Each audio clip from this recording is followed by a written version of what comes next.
Chapter 37. Inquisitors. Reyes had never seen the likes of these Inquisitors before. He had heard of them. There wasn't a living soul in the city that hadn't heard of them, but until now he hadn't seen one this close. They weren't the kind of soldier that might be seen hanging around the streets in small groups. The Inquisitors kept to themselves, unless they had a job to do. The first thing that Reyes noticed about the Inquisitors was that they seemed to be divided into two distinct groups. First, there were the mages. They wore long woolen red robes that covered their entire body from the neck to their toes. Each mage also wore a badge positioned on the left sleeve of their robe that denoted both their regiment and their rank. The badge was small and difficult to read, but then few would actually need to see the badge. The uniform was enough. The Inquisitors were feared almost as much as the Emperor's golden boys. Each mage carried only a short iron-shod staff of about the length and thickness of a walking stick. As they entered the compound, their staves hit the ground in unison, creating a loud metallic bonk that resonated throughout the barracks, alerting everyone who wasn't already aware to their presence. Behind the mages came the shield bearers, huge elven soldiers. These were the bodyguards of the mages. Each mage had two shield bearers whose job it was to protect their ward in the middle of battle. These elves were chosen for their muscles rather than any ability they might have with a weapon. Each of them carried an enormous shield that was taller than the elf carrying it. What was more, each shield had a pair of spikes located on the end, so it could be stuck in the ground. Each of the soldiers was wearing heavy plate armour that made them look a little bit like human knights, especially the way they also wore long red capes that dangled to within an inch of the ground. Each shield bearer was armed with nothing more than a short sword. Their swords were all currently sheathed in their scabbards and worn on the right side. Every scabbard seemed to be worn at exactly the same angle. What do they want? Ray said worriedly. All sorts of things started to run through his mind. He had tried to keep his nose clean since he had arrived in the city, but he couldn't help feeling as if he was guilty of something. It was more than 4 months since he knocked the eye out of the sky. Surely that couldn't be it. I think they want to stop me getting to the arena, Gagara grumbled. I hope whatever their reason for being here, they don't take long about it. She put on a brave face, but Reyes could tell from the slight trembling of her voice that she was also worried as to what the arrival of the Inquisitors might mean. The game Reyes and Gagara had been watching seemed to end abruptly. An elf, someone Reyes didn't know, threw the leg bone at one of the trolls on the same team. The troll, distracted by the events unfolding at the gate, was hit on the side of the head. He didn't even seem to notice. The leg bone was then pounced on by a goblin playing for the other team. When he stood up with the bone, he seemed to realise that he was the only one still playing. He turned towards a commotion at the gates as he let the bone drop from his grip back to the ground. Bonk! The ironclad staves repeated the sound with every step the mages took. Slowly and systematically, the Inquisitors formed themselves into tidy ranks on the compound side of the gates. The mages formed a single line in front, with the shield bearers forming 2 lines immediately behind them. The shield bearers then all seemed to freeze into exactly the same pose, one hand less than a foot from their short swords, while their shields rested just lightly on the ground to their side. It would have been difficult to pick out the few differences that did exist among the poses of the shield bearers. They were truly an impressive sight. "Form lines!" Someone shouted from somewhere behind where Reyes and Gagara were standing. Quickly, let's get into ranks." Reyes looked around to see who had spoken. The voice clearly hadn't come from any of the Inquisitors. "Come on, you slovenly scum! Form line, get into ranks. Can't you see we have guests?" It was Dragonman Finert. He was virtually running across the drill ground between the lines of Inquisitors and the undisciplined mob that was the 421st Hope. Stuck fast to his tail was the ever-present Wormman Frayne. Both of them looked as if they were on the verge of panicking. Come on! 3rd Book of Embra, Canto 17, line 23. For the mighty host was upon them, and they fought like lions. Well, come on, at the moment you all look like sheep. Like sheep, Wormman Frayne echoed. Reyes actually found it mildly amusing. For the last 4 months, Reyes had seen his commanding officer only rarely, always walking from one part of the barracks compound to another, and always ignoring everyone around him. He never had time to talk to his men unless it happened to be an elf. Finert really didn't care for the soldiers under his command. If he had his way, the 421st would be disbanded, and he, Dragonman Finert, would get a transfer to a juicier command, maybe a penal battalion, if the elves had such a thing. Now he was panicking because the soldiers he despised weren't moving fast enough for his liking. For a moment, Reyes played with the idea that the Inquisitors had come here to arrest their commanding officer. Word had gotten out that this regiment of the Hope wasn't receiving the training it needed to be ready for the invasion. Who knew? Maybe by this afternoon the regiment would have a decent leader, someone who would give them some proper training, so they might actually have some opportunity to survive, should they ever get called into battle. Come on, Dragonman Finert insisted, a virtual whine about his voice that made it only too obvious that he was doing his best not to get angry with the Inquisitors present. Get a move on! Get a move on, Thrain echoed stringently, keeping pace just behind his commander. The mob, that was the Hope, slowly began to react.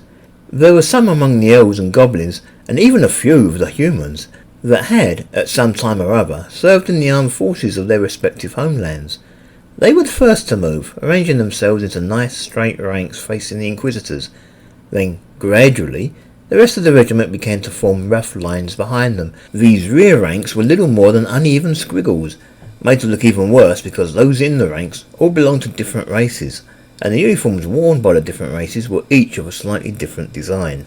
Dragonman Finert paced restlessly from one end of the drill ground to the other. He constantly barked a barrage of orders at his troops, trying to get them to hurry up and sort themselves out, so they didn't look like a ragamuffin crowd. Wormman Thrain followed in the Dragonman's wake, keeping pace and constantly repeating orders that his commanding officer had just given. The whole thing seemed to take a long time. The Hope simply weren't trained for this, and the hurrying attempts by Dragonman Finert really weren't helping things along. Reyes and Gagara didn't move. They were already standing on the edge of the drill ground looking towards the gates and the Inquisitors. As they watched the Dragonman panicking across the compound, trying to chivvy the regiment into action, an elf came and stood next to him. No more than a second or two later, a human was standing next to Gagara. Before much longer, others had joined them, so that the two were standing roughly in the middle of a line that stretched for the entire length of the drill ground. It took a while, but eventually the entire regiment was on parade. Reyes and Gagara were in the fourth line back with at least twice that number of lines behind them. Most of the soldiers seemed to be looking about themselves. Gagara was trying to catch sight of her mother. Harpies aren't that tall, and with so many soldiers of other races so close, Reyes could only see the tips of the wings of two other harpies, and he had no idea who they were.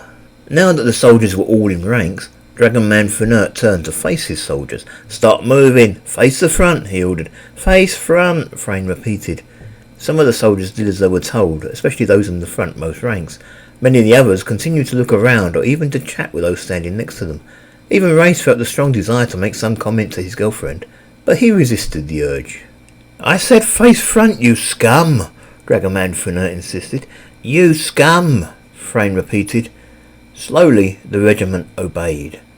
There was still one or two conversations going on towards the back, but Finert obviously decided that the regiment was as quiet as it was going to get. He shook his head slowly and said something to the worm-man standing beside him.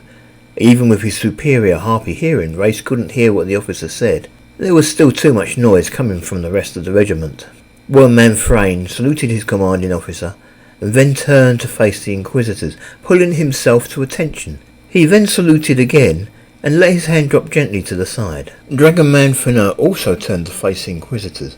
He too saluted, and then he walked to the ceremonious gate across the drill ground until he was standing directly in front of the commanding officer of the Inquisitors. Reyes strained to try and hear what was being said, but the two were too far away, and there was still too much noise from those around him. He could see the Inquisitor's mouth moving, but again couldn't hear a word of what was said. Dragonman Finert pointed up in the sky, and the Inquisitor nodded and looked up. Reyes couldn't stop himself. He also looked up, but the sky was clear. There wasn't even a suggestion of rain. Reyes turned back to watch the two officers. Then Dragonman Finert saluted again and stood to one side to allow the Inquisitor's officer to step past him. The Inquisitor walked slowly and without any real sense of ceremony across the drill ground until he was standing beside the corpse of Krillig. Behind him, two of the shield bearers also broke rank and followed their commanding officer, stopping when he did and positioning themselves just behind him. The atmosphere in the compound seemed to be suddenly thick with tension. Reyes couldn't help but think that the Inquisitors' commander was enjoying the fear. Reyes did his best to stay calm, but was sure that if anyone in the compound had anything to be scared of, then it was he. The officer of the Inquisitors gave Wormman Frayne a dirty look. The Wormman was standing between the officer and the ranks of the Hope, and the officer obviously wanted him to be somewhere else. The Inquisitor then muttered a quick incantation that seemed to be made up mainly of nonsense words and random arm movements. Once he had done so, he retrieved a sheet of paper from a pocket in his robe. The pocket seemed to have no real physical existence. It wasn't there before he reached for the paper, and it vanished the second the paper was in his hand. The Inquisitor took his time to unfold the paper carefully. Reyes couldn't help thinking that the officer was deliberately taking his time, prolonging the agony. The Inquisitor looked up at the front rank of the soldiers lined up before him, and then looked back at the paper. He seemed to read the whole thing through before he spoke. When he did finally speak, his voice was amplified to many times its natural volume. "Soldiers of the 421st Hope, I bring you greetings," the officer started. "In the past, soldiers of the Hope have always been excellent fighters. They have fought well in the name of the Empire and have proven themselves time and again on the battlefield. The Dragon Emperor himself sends you his goodwill and hopes that in the weeks to come you will exemplify what it means to be a soldier of the Hope." That didn't sound too bad, Reyes thought to himself. He couldn't help wondering why they had sent the Inquisitors, if all they intended to do was butter up the regiment. "However," the Inquisitor continued, "occasionally there comes a time when we must be absolutely certain as to the loyalty of the soldiers that fight under our banner. Earlier this week, a human was caught trying to pass through one of the gates of the city. He had with him a magical medallion that enabled him to change his appearance, so that he looked elven. Obviously he was a spy, and will be dealt with accordingly. The execution is scheduled for 2 days' time, and will take place in the central market square, where he will be burnt at the stake. Anyone who wishes is welcome to attend." Reyes felt his heart sink. Could they have caught Jorvis? Jorvis should have been in Duba checking on the elven fleet. But what if he had come back? If Jorvis had been caught, they would have tortured him, and he could have revealed the names and locations of all his contacts in the city. Reyes began to fear that the Inquisitors could be here to arrest him. He couldn't resist the urge to look up again and check that the sky was clear. This time it wasn't. There was the faint telltale blue glow from one of those eyes in the sky hovering just overhead. Reyes shivered at the sight and considered the mass of soldiers standing before him. Even if the rest of the Hope didn't get involved against him, he wouldn't have much luck against the Inquisitors.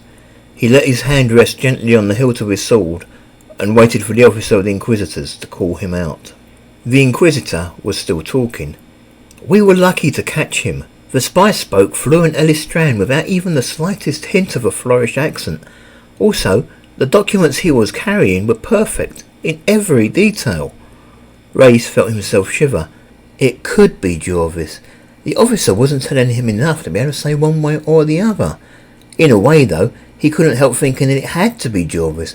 After all, Jorvis was a good friend, and the only spy in the city of whom Reyes was really aware. Reyes turned his head to look at Gagara. Even now, as he waited for the Inquisitor to name him as an accomplice, he worried about her. What would happen if he tried to fight his way out? Gagara was devoted to him. He could easily see her throwing herself in front of an Inquisitor's spells in order to buy him a few more seconds of life. He loved her. He didn't want anything to happen to her. Regretfully, he decided if it came to it, he would surrender himself to elven justice rather than allow anything to happen to her. He would rather suffer burning at the stake himself than have Gagara so much as scratched. The Inquisitor wasn't finished. This incident has caused no small amount of insecurity among the High Command. It is true that we caught the spy, but how many other spies might have slipped through our fingers?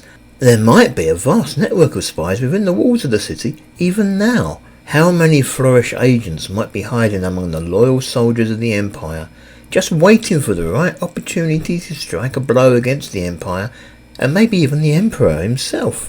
Reyes actually felt himself relax a little. If the Inquisitor had been here for him, surely he would have said so by now. "As you know, we are at war with Florif. We have been at war with that pitiful little country for the last 6 years or so, ever since they launched a totally unprovoked attack against us. For about the last 4 years, we have been ready to invade. We could enter Floreth tomorrow, and we could have that little country on its knees inside of a week. The Dragon Emperor, may the gods of death and hate watch over him, has now set a date for the invasion. He plans to visit every regiment in the city in order to pass on his good wishes and to reveal the exact date of the invasion. This might happen tomorrow, or it might not happen for 5 years. It certainly won't happen while there is any chance at all that a Floreth spy might be alive to report back to their masters. I wish he'd get on with it, Gagara grumbled in a whisper. If he's quick enough, we could still make the arena. Reyes glanced quickly towards his ladylove, then turned his attention back on the Inquisitor. Part of him actually began to hope that the Inquisitors would keep them busy for a few hours yet. Anything to avoid having to go to the arena and be forced to watch as Skeeg the Ogre turned another opponent into pate. Reyes was also interested to hear that the Emperor himself was planning to visit. Maybe it was just a silly thought, the Emperor would be surrounded by soldiers and bodyguards, but he couldn't help thinking that it might be worth the sacrifice of his own life to kill the Emperor, and so end the invasion before it began. The task before us today, then, is to check each of you one at a time. You will be told to strip naked, and both you and your belongings will be searched thoroughly for anything magical. Since we are primarily looking for items that will change your appearance, and since such items need to touch your skin to work, it will not be necessary to search your barrack houses. There seemed to be a lot of restless murmuring from the other members of the Hope. None of them seemed too happy about the idea of this search. I'll admit, the Inquisitor told the soldiers, batting his arms downward in an attempt to quieten the mob. I think it's a waste of time myself. It strikes me that any spy coming into the city would be more likely to be disguised as an elf. Nevertheless, I have my orders. Every soldier in this city has to be checked. Indeed, I myself and the soldiers under my command have already been thoroughly checked by the Dragon Emperor's mage advisor, Darty himself. May the gods of death and hate watch over them both. What about the humans? Someone shouted. There were shouted agreements from others in the crowd. The Inquisitor nodded that he had heard the question and again waved his hands in an attempt to placate the mob. It's true. Since the humans in the Hope already look human, it would be easy for a spy to hide among them. However, every human in the city has been a slave at one time or another. They have been given food that makes it impossible for them to even think of acting against the wishes of their elven masters. So, while my men are busy checking the rest of you, I will be taking the humans of your regiment and I will be testing their loyalty personally. Any who fail my test will join the spy in the central market square in 2 days' time. Reyes glanced across at the human standing beside Gagara. From the way he was standing and looking around, it was hard to believe that his mind had been enslaved in any way whatsoever. Yet Reyes had no doubt that if he was given an order by an elf, then that human would carry out the order to the letter, regardless of what it might be. The human turned his attention to Reyes, and Reyes quickly turned his head back to face the front. Then the Inquisitor said, "Right, let's get started. I want all humans," then elongating the words as if they were an afterthought, "and anyone who might resent the idea of stripping naked and being searched," his voice returned to normal, "to join me over here on the side of the drill ground. The rest of you I leave in the capable hands of my soldiers." Slowly, the humans among the Hope began to thread their way through the ranks to the front. Among them was the human who had stood next to Gagara and whom Reyes had just been looking at. Every human member of the Hope had obeyed the order. "Good," the Inquisitor said. He refolded the piece of paper and returned it to the non-existent pocket. "Now that we have taken out the human element, we can begin in earnest." The Inquisitor then turned to face Dragonman Fenert. Fenert had followed the Inquisitor across the drill ground and was now standing to one side. During the speech, Wormman Frayne had also made his way slowly behind the two shield bearers and was now standing beside his commanding officer. This time, when the Inquisitor spoke, his words were back to their normal volume, and Reyes had to strain to hear what was said. "I shall want you two to join me over there with the humans," the Inquisitor was telling Dragonman Fenert and Wormman Frayne. "Once I have checked the loyalty of the humans, I will need to check that neither of you two are spies. There's no reason such a check should be performed in front of your men, so we can retire to your office if you so desire." Then, without waiting for a reply, the Inquisitor walked slowly over to where the humans had gathered, his 2 shield-bearers following him at exactly the same distance as before. There were 12 humans in the 421st Hope. They formed themselves quickly into 2 lines of 6, and they were soon standing to attention, awaiting the test of loyalty that the officer of the Inquisitors was about to foist upon them. Reyes didn't get to see or hear what happened next. His attention was instead drawn to the other red-uniformed mages, each mage mirroring the movements of all the other mages, their staves hitting the ground in unison with that same loud bonk. The mages approached within 5 feet of the front rank of the Hope. The gap between each of the mages was large enough for the 2 shield-bearers to stand side by side just behind their chargers. Everything seemed very regimented to Reyes, especially the way the shield-bearers returned to that same statuesque pose once they were in position. Then the mages began to move independently of each other. They started together, each raising his staff and tapping a soldier lightly on the shoulder. After that, though, they each began to move at their own pace, and any sense of regimentation between the mages seemed to cease. One by one, each soldier was treated in much the same way. It didn't matter how much or how little he or she had been wearing, the soldier was expected to strip totally naked in front of the rest of the regiment. Some would find this embarrassing, despite the fact that due to the male-oriented nature of elven society, the only females in the regiment were a few harpies. No one resisted the order though, and the checking flowed along with very few hiccups. Once a soldier in his uniform had been checked thoroughly for anything magical, the soldier would be allowed to get dressed again. On the few occasions where a mage did find something of magical interest, he would cast some sort of spell over the object in order to determine how it worked. Most of the time the item was handed back to the soldier, but Reyes couldn't help noticing that in at least 2 cases that he saw, the mage doing the checking had pocketed the item in question. Every time one of the mages kept an item, Reyes got worried. He would glance down at his sword and bracelets and wonder if he would even have them by the end of the day. Of the 2, he'd rather lose the bracelets. They might actually be the more useful of the 2 items to him, but the sword was a relic from home and a memory of his family. However, he knew that it wasn't going to be his choice to make, and that, if anything, the mage who checked him might well abscond with both items. It was a slow, laborious task. As Reyes got closer to the front of the crowd, he heard the mages asking a wide array of questions relating to all sorts of things, from where the soldier had grown up and how old he was, to questions that actually seemed pertinent to what they were doing. Reyes couldn't help but feel that the actual questions being asked of each soldier depended more on the whim of the mage than anything else. Reyes noticed that the girl was getting more and more restless. The longer this took, the less likelihood she had of making Skeeg's bout, and this was making her more than a little anxious.